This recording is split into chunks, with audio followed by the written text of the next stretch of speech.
Hello, today we're going to be looking at this book, Well Said, and the lesson will be based on that. So you will need your book today. Please get those out. And if you need to pause the video for a moment, feel free to do that. You need your books, you'll need paper, you'll need pencil or pen, and you'll need a good attitude to get into some pronunciation and rhythm and things like that as we deal with Well Said books. So before we even get into starting the book, I'd like to put something on the screen here and have you look at it and see what you think. So we have this sentence here, and I would like for you to just think about what is your thought when you read this. Do you agree? Do you disagree? Does it give you an emotional feeling? If you agree or disagree, why do you have the thoughts you do or the feelings you do? And as you're thinking about that, I'd like you to say your thoughts out loud, just like 15 seconds, any thoughts that come to mind about that. Don't just sit there mumbling. Actually say them. It is a speaking and listening class. So go ahead and do that.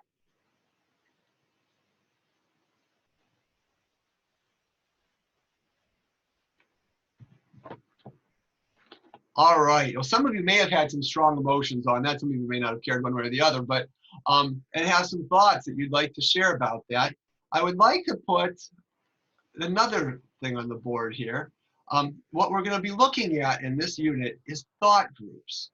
And for thought groups, they matter because they can change the meaning of a sentence. For example, this sign that you see on your screen. Okay, what does it say? It says slow, children at play. And why do you see it? You drive along the road, you may see this sign, and it means, drive slowly because children are playing in the area. All right, but if you change the thought group, same words, same order, different thought groups, it could say slow children at play. And instead of all of a sudden telling you to drive slowly, it's saying, there's children playing that are slow, and you look out the window maybe and you see some children that are playing tag very slowly. Totally changes the meaning. Now, of course, that's not going to happen. The children are running all over and hopefully not into the street, which is why you need to drive slowly, slow children at play. Well, that plays into the sentence that we just had. If you looked closely at the original sentence, you'll notice I didn't have any punctuation in it, as where here I added some punctuation, and we're going to look at these together. The thought groups here. Woman without her man is lost. So who is lost in this sentence? The woman is if she doesn't have her man. And you may have had all sorts of thoughts about how that should have been stated, but if you had an emotional reaction to, this is probably how most of you read the sentence, but thought groups could change with punctuation and the thought groups. I didn't mark punctuation so much here as the thought groups. It has woman, without her, man is lost. Well, in that sentence, who is lost? The man is lost without the woman. So that same sentence could be read either way. So if you had any frustrations with me as you read that sentence, you can internalize those. It's just the way you read the sentence. But thought groups matter. Woman without her man is lost. The woman is lost. Woman without her, man is lost. The man is lost. So thought groups matter. Another example would be a while ago, I had to fill out a whole bunch of paperwork, some transitions in life, and I would give people my phone number. And my phone number, I was moving basically, so I was remembering a new phone number. And I want you to write down the phone number. So get ready. I'm only going to give it one time. And this, just as a note, is not my real phone number. I figured for going out on YouTube, I'm not going to do that. But with my students, I would. But it's one that would closely approximate the number issued that I had. So here we go. Ready to write it down? Here's my phone number. One time, write it down. 440-7686-234. Okay. Now, when we had to fill out paperwork, or more so when I would be talking with somebody and they were filling out the paperwork, maybe an interview in an office, or not an interview, but just they're asking you what's your name, birthday, all that, phone number. Over and over again, I would have people say that again, say that again. And this is what they do all day long, and there's only so many numbers, 0, 1, 2, 3, 4, 5, 6, 7, 8, 9, 10. Or I guess 10 doesn't go in, you'd say it is 1, 0. So there's only 10 numbers total, including 0, and yet they still couldn't write it down. And this is their job. They do this all day long. Why? Because of thought groups.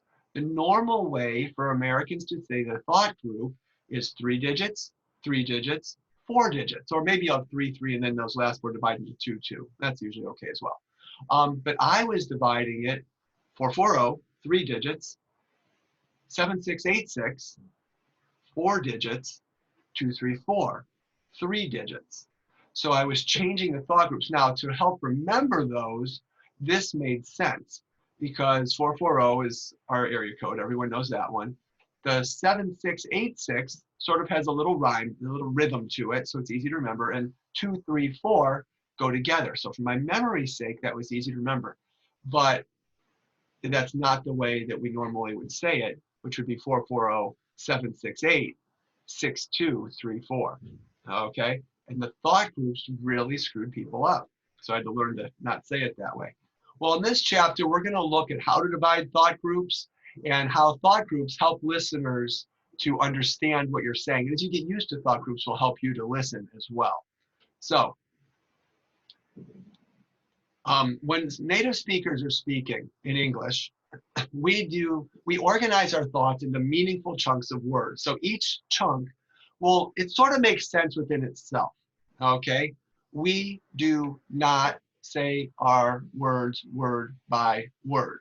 We also do not just keep speaking with continuous ongoing speech without any thought groups at all. And even now as I'm speaking, I'm still putting in thought groups. I can't help it. That's the way I speak, but I'm trying to make it so as little thought groups as possible. So we don't keep going like that where every word is equally weighted.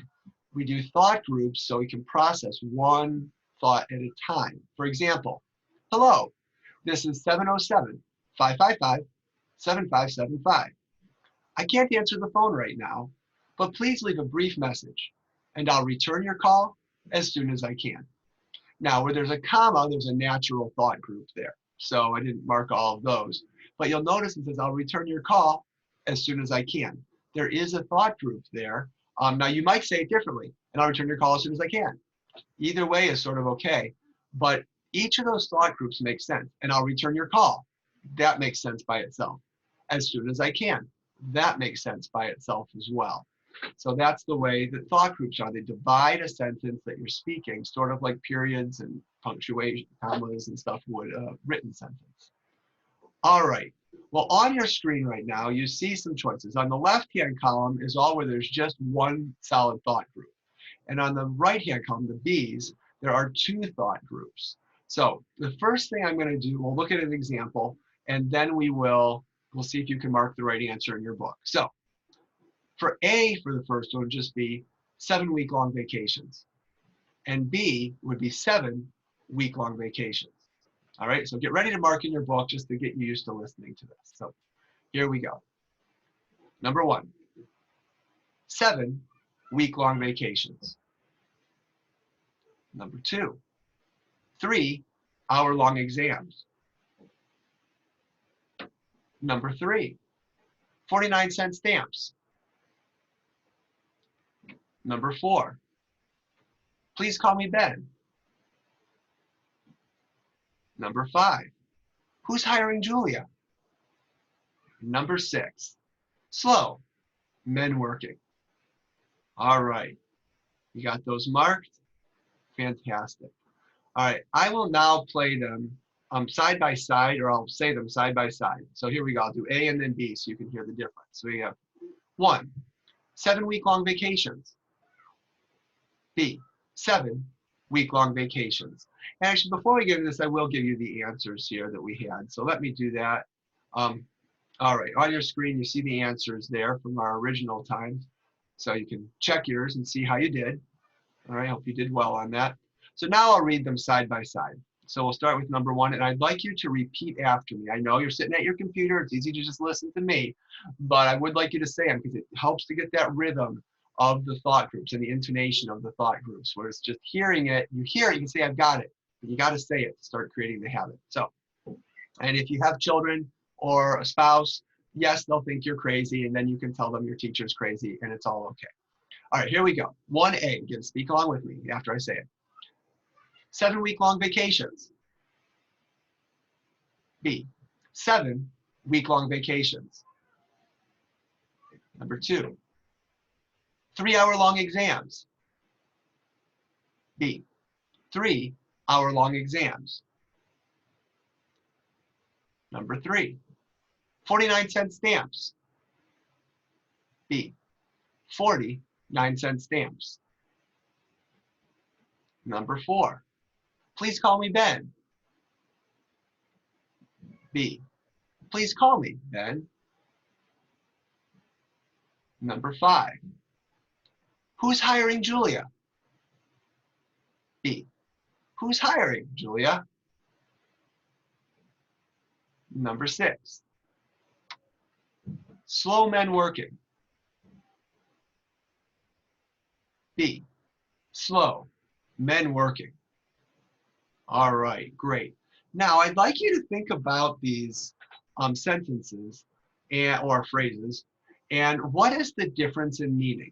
So example, we've got letter number 1 there, 7-week-long vacations versus 7-week-long vacations. Think about what the difference there. What does A mean? All right, well on this one, 7-week-long vacations, I'll ask you some questions to try to answer yourself there. How many vacations do you have in that first phrase? It's sort of a trick question. You don't know. You know there's more than one because vacation is plural, has vacations, but you don't know how many. How long are your vacations in A? Yeah, they're 7 weeks. All right. Well, how about in B? You've got 7-week-long vacations. So in this one, how many vacations do you have? 7 of them. Okay, there's 7 of them. And how long is each vacation? 1 week. So it changes the meaning from having one vacation that's 7 weeks long, or we don't know how many vacations that are 7 weeks long, to having, we know it's 7 vacations and each one is 1 week long. Okay, so right now what I'd like you to do is to take a moment, look through all those sentences and just to yourself, try to figure out what do these mean. Okay, what is the difference between the two? And for that, I am going to have you pause the recording rather than my stopping here. But pause the recording for a moment, go through what is the difference in meaning between each of the 2 of them. And then when you're ready, hit play again. All right. All righty. I hope you did that. Let's continue on. So we're now going to have an advertisement, and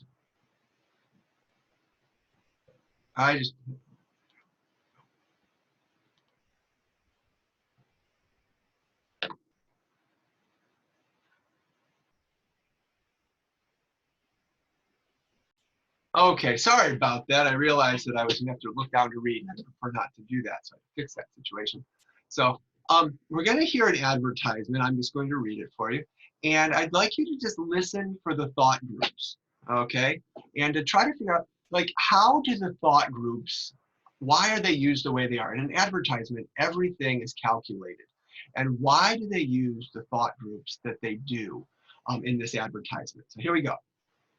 An old Japanese proverb says that without tea, a person is incapable of understanding truth and beauty. The Imperial Japanese Tea House offers a solution to those who seek truth, beauty, and a strong cup of tea. Sip fine teas poured by expert servers in ceremonial dress. To book your authentic Japanese tea ceremony, call us at 202-222-2020. All right. So what were some of the reasons for the pauses that we had? They could have said it much faster, but what were some of the reasons for those? All right. So here's the advertisement that you just heard. Okay. And what I'd like you to do this time, this is in your book on page 74, is as I am reading it again, I would like for you to mark the thought groups. Okay. So here we go. Okay, you're just going to mark them just like I did with a slash on those example ones. I'd like you to mark them. You don't have to highlight it pink. That's just so they're easier to see. But to mark with a slash where you see the thought group divisions. Okay. An old Japanese proverb says that without tea, a person is incapable of understanding truth and beauty. The Imperial Japanese Tea House offers a solution to those who seek truth, beauty, and a strong cup of tea. Sip fine teas poured by expert servers in ceremonial dress. To book your authentic Japanese tea ceremony, call us at 202-222-2020. All right, I trust you have that marked. Now, we'll look at some of the answers here. So here's my answers on how it's marked. Sometimes I may have paused without that, so these might not be exactly 100% correct, but they're pretty good, pretty close. So now, why did they divide some? They did. Notice you'll see that the thought groups make sense. So here we have an old Japanese proverb says, okay? So it makes sense, okay? An old Japanese proverb says something, and it draws you in. Even if you don't care about Japanese proverbs, or you don't care about tea, or whatever it may be, it still gets you interested. Well, says what? So you're listening to this ad, and it just piques you a little bit. It's not like you're gonna go out and buy tea, but perks your interest. Okay, what's it say? That without tea, now your brain is calculating. It's thinking, without tea, what? Without tea, what? I'm curious what they're going to say. Without tea, a person is incapable. And you're thinking, maybe I don't drink tea. What am I incapable of? Or I do drink tea. What capability do I have? And it's just small. You're not dwelling on it probably, but it gets you thinking a bit of understanding truth and beauty. Now it's like, how is drinking tea related to truth and beauty? All right, so it gets you interested in their advertisement. The Imperial Japanese Tea House offers a solution. Okay, what's their solution? To those who seek truth, beauty, and it draws you in to the advertisement. It slows it down a bit and draws you in. All right, so what I'd like to do now is we do have this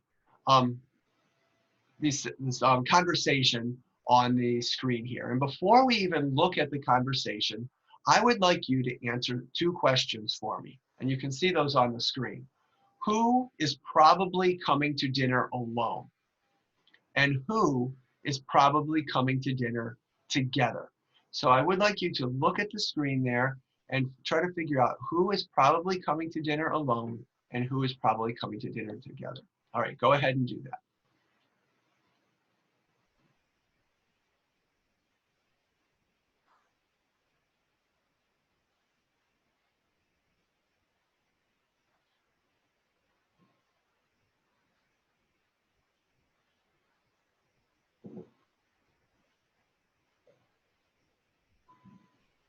Okay, I'd like you to think about that. Now I'd like you to say it out loud.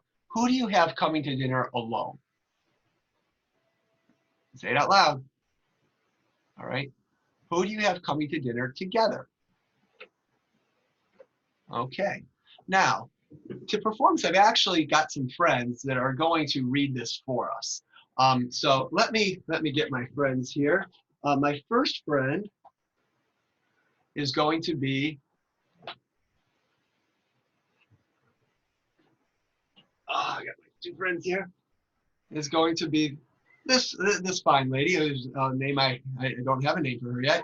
And the other is going to be her friend right here. So we have 2 friends that are going to read our conversation. They weren't supposed to be kissing. It's just pushing them further under my hands there. But anyhow, well, that's the way it is. But so they're going to help me read this, and you'll see my mouth moving because I am not a ventriloquist, but it will divide up. You're not a ventriloquist? No, I'm not a ventriloquist. Really? Really? Okay, guys, here we go. Let's read this. So we'll speak first. I'm first. Okay. So, who's coming to dinner next Friday? How many have responded? Let's see. Of course, I've heard from Kate. Good. But what about Joe? Yeah, we need to count Kate and Joe.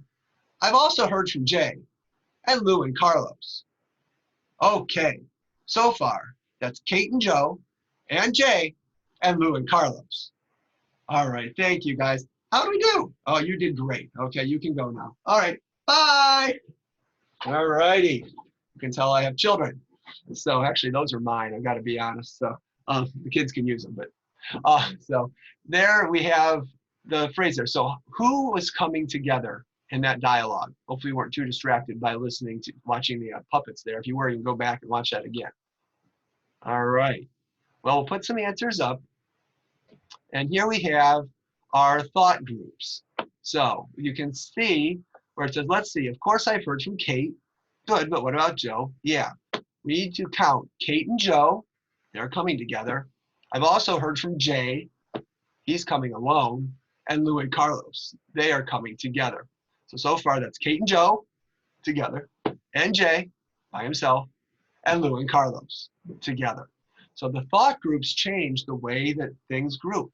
It's important to have those conversations. Right now, just like my friends did, you don't have to use puppets. You can use hands, or you can just read it if you would like, depending on your personality. Although movement does help you to stay engaged and to wake up a bit. I'd like you to read through that dialogue. Again, you can pause the recording and read through it and focus on the thought groups. Back to that sentence, we saw a woman without her man is lost. But we also saw a woman without her man is lost. So what marks the end of a thought group are two things. One, there is a brief pause. There's also a fall in pitch. So a woman without her man is lost. A woman without her man is lost. A brief pause and a fall in pitch. And sometimes that brief pause is really very, very brief. I'm sort of exaggerating it today, but sometimes they are very, very brief. All right, so now we have another exercise. If you can turn your book to page 75, what you'll be doing here is I will be reading a sentence, and I need you to circle which of these the answer to the question. Okay, we'll do the first one together just as an example, and then you'll do the rest. So the first one is,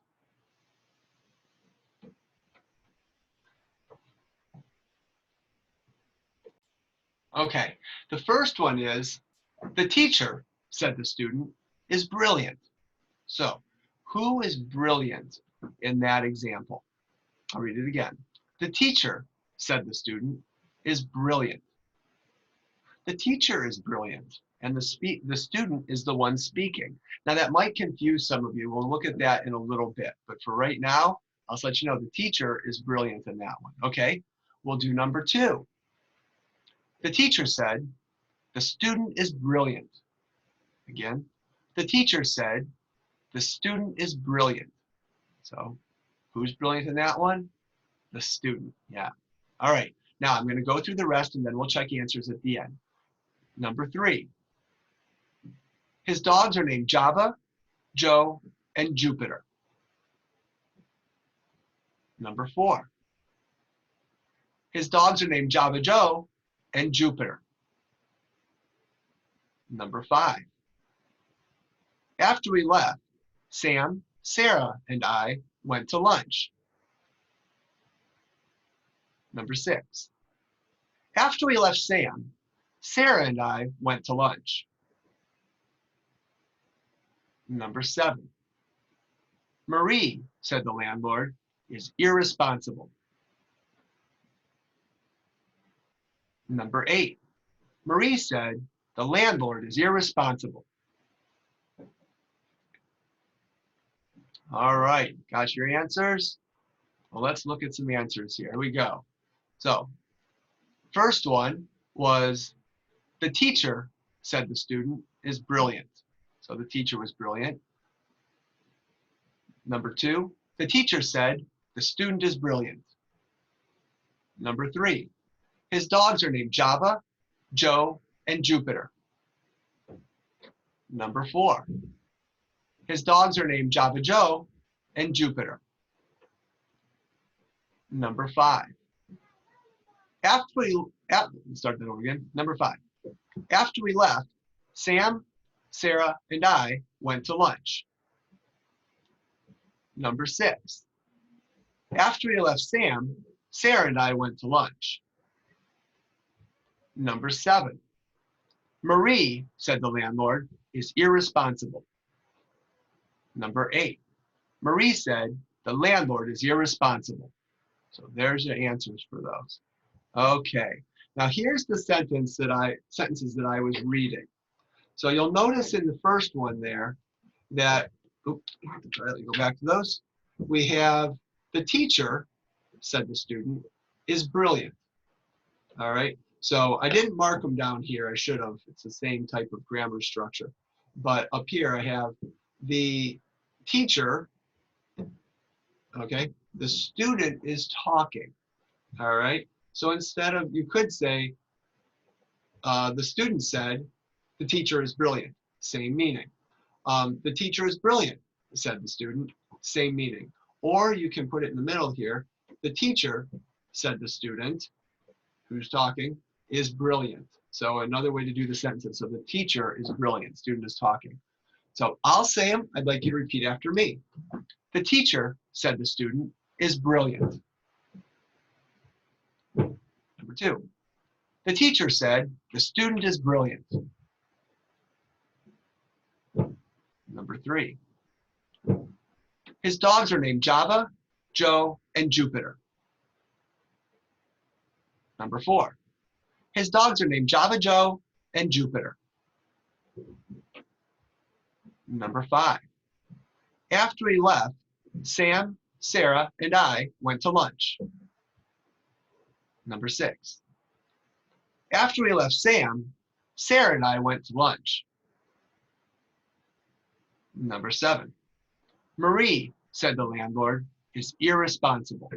Again, that should have quotes. It doesn't have the quotes. Number 8, Marie said, the landlord is irresponsible, which should also have quotes. All right. So what we're going to be doing with partners is to say those. So what I'd like you to do right now by yourself is to look at these sentences, okay? And I want you to say the sentence in a way that has that answer. So I say the teacher is brilliant. How do I say this in a way that the teacher is brilliant? Not too hard to do right now because the answers are all there. It's going to get harder in a moment, okay? So I want to say the teacher is brilliant. So I'll say the teacher, said the student, is brilliant. I'll give you just pause the recording, read through each of them once on your own to look at the meaning and to read that, and then unpause the recording. All right, so we're going to move on. We're going to make it a little bit harder now. Same sentences, but you'll notice all of the punctuation has disappeared. And so here you have the meaning. The teacher is brilliant. We'll use the student is brilliant. I like to talk about how brilliant you guys are. So the student is brilliant. So how are you going to say this sentence in a way that makes this meaning? So let's see. The teacher said, the student is brilliant. There you go. So you're going to look at the meaning and try to read the sentence. And these are the same because there's no punctuation. Read it in the way that has that meaning. Again, please pause your recording and try to read those sentences in a way that has the meaning in brackets. Okay, welcome back. So I hope you did that because it does, just hearing it is one thing, but to get that intonation, to practice it is what drives it in to you so you can do it without thinking about it. Some sentences here. These are some examples of chunking and when thought groups are used. One is for short sentences. I have to study. Where did I put my book? Those are pretty obvious 2 thought groups. Clauses. If you speak in thought groups, you'll be easier to understand. So, you got the comma there, it helps. That's where the thought group is. Phrases is the difficult one because there's no commas. Steve Jobs dropped out of college after 6 months. All right, now I'll read it a little more fluently there. Steve Jobs dropped out of college after 6 months. The thought groups are still there. They're just not nearly as long. Now this one doesn't have any commas, but you'll notice it does have meaning. So Steve Jobs, that makes sense. It's a person. What did he do? Dropped out of college. That thought group makes sense within itself. After 6 months. Again, it's not a complete sentence, but it makes sense within itself. Something happened after 6 months. So you wouldn't say something like, Steve Jobs dropped out of college after 6 months. Those thought groups don't make sense. So thought groups will make sense within themselves. So we also have transitions. In fact, thought groups make you sound more fluent. You could actually change that one if you wanted and put a phrase in there and have, in fact, thought groups make you sound more fluent. So thought groups are, it's an art, not a science, I like to say. There's not a set rule to them all the time, but it's an art that does follow some guiding principles of how to divide thought groups. Also, some common single word expressions like, well, I heard from Kate, or some common multi-word expressions. What I'm trying to say is, I lost my economics book. So those common phrases will go together. All right. So right now, I'd like you to read these sentences, and they're naturally divided into thought groups. All right. So I'll read them first. You can repeat after me. So, Bill Gates started a software company at the age of 15.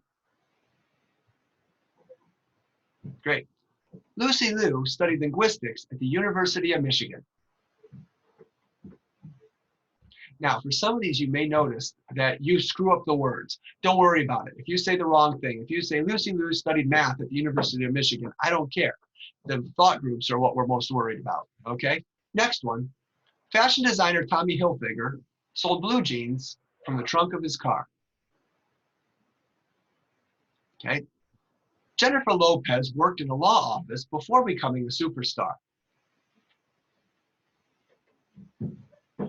Brad Pitt was a limousine driver before he became an actor.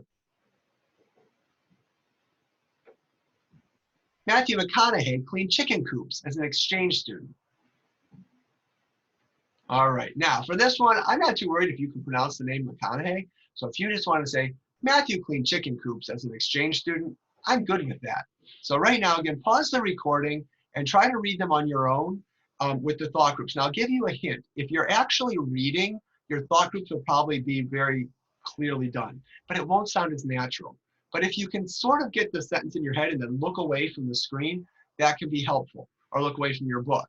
So I'll use the Bill Gates one right at the front. If I'm reading it, Bill Gates started a software company at the age of 15. Okay, I try to speed it up a bit to more normal sounding. Bill Gates started a software company at the age of 15. Bill Gates started a software company at the age of 15. Now I'll look away. It helps you to just say it, not thinking about words, just saying it. Bill Gates started a software company at the age of 15. Bill Gates started a software company at the age of 15. So saying it with your eyes closed or not looking at your book or the screen will really help you to sound more fluent, okay? So again, pause the recording, go ahead, read through those, and focus on getting those thought groups correct. All right, we'll continue on. There are some sentences on the screen right now, and again, it's page 77 in your book. And I'd like you to look at each of the sentences and pick which one of these is correct. Okay, which one has correct thought group divisions? So I'll give you a moment to look at the first one, and then we will look at some answers and continue on.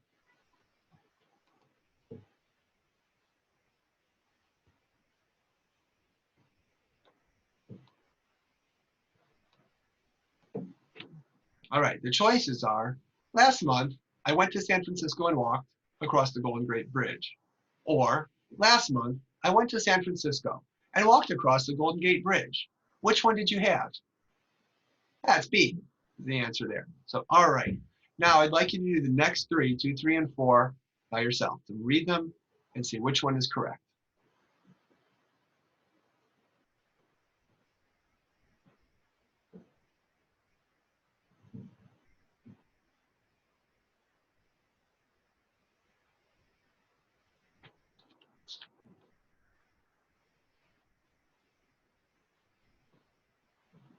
All right, if you're not done yet, pause the recording while you continue. I don't want to wait too long here on the recording. So, all righty, so we had, I'll put the answers up there. So number 2 is, as far as I know, his favorite snack is popcorn.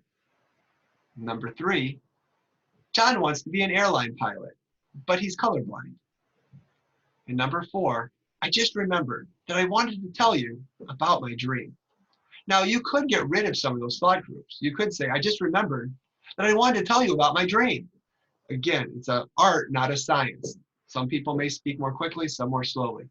Look at that. All right. So you've got that. All right. I'm going to go back for just a moment. I'm going to pause. Okay. So one thing I want to mention is that there, as I said, it's an art, not a science. is there is more than one way to divide thought groups. So different speakers or situations may change. Some people, they seem to talk really quickly. It may be that they're having longer thought groups, and so they go a little more quickly. But casual speech tends to have longer thought groups. You're talking with your friends, hey, just wondering if you're still going to the movie tonight. You may say it all as one thought group. If it's more formal speech, tonight, first of all, I want to thank everyone who made this award possible. Have shorter groups and more frequent pauses, which makes you slow down and speak a little more clearly. Neither one is right or wrong. I should say neither one is wrong. They can both be right. It just depends on the situation and the speaker. So what I'd like you to do now is to look at these phrases. All right, we've got, for example, work hard, be kind, and amazing things will happen. I'd like you to go through each of these four and mark where you think the thought groups should be. Now again, there's no wrong, well, I suppose there can be wrong answers, but there's more than one right answer in these sentences. So pause the recording, go through, and mark each of those to where you think the thought groups should be. All right, go ahead, hit pause.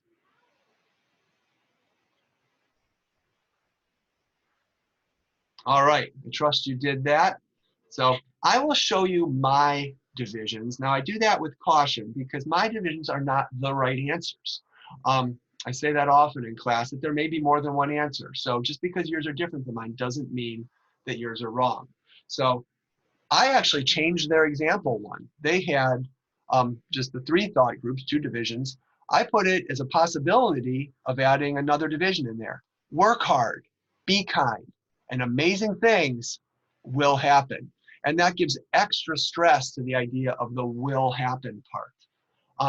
Another one, so for my second one, I had the answer. The only formula is that there is no formula. There is no easy way to get from point A to point B, nor is there any right way. And this one, you could have a variety of different thought groups. So just because yours are different than mine doesn't mean it's wrong. Please don't change your answers. We'll look at those in class.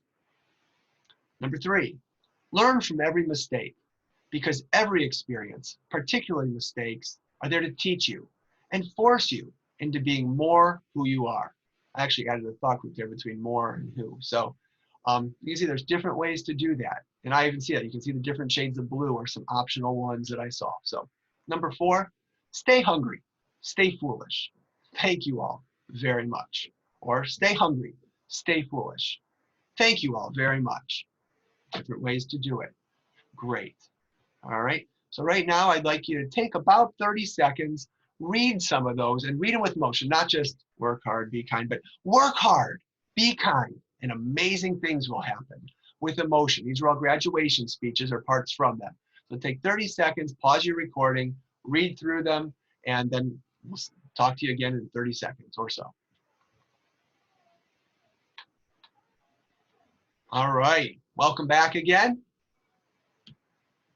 Last one, same thing. I'd like you to look at these and divide them into thought groups the way you think is best. So the example was, or is, whoever gossips to you will gossip about you. All right, so again, pause the recording and go through each of those and divide them into thought groups the way you think they should be.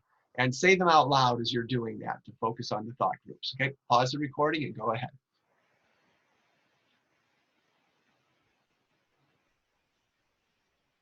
All right, again, welcome back. I'll give you my answers. There's mine. You can see I have the ones in red are the ones like, yeah, this should be a thought group division. I also have some pink ones in there that could be optional. I'm not going to read them all right now, but I'll read like number 5 as an example because I have some optionals. We see things not as they are. We see them as we are. That was 2 thought groups, okay? Adding that third thought group. We see things not as they are. We see them as we are. It gives a little more time to think. So both ways are fine. We just have different emphasis. So there's my answers. Again, what I'd like you to do now out loud is to read those sentences and focus on having your thought groups clear, some good clear thought groups. And then when you're done, you can come right back.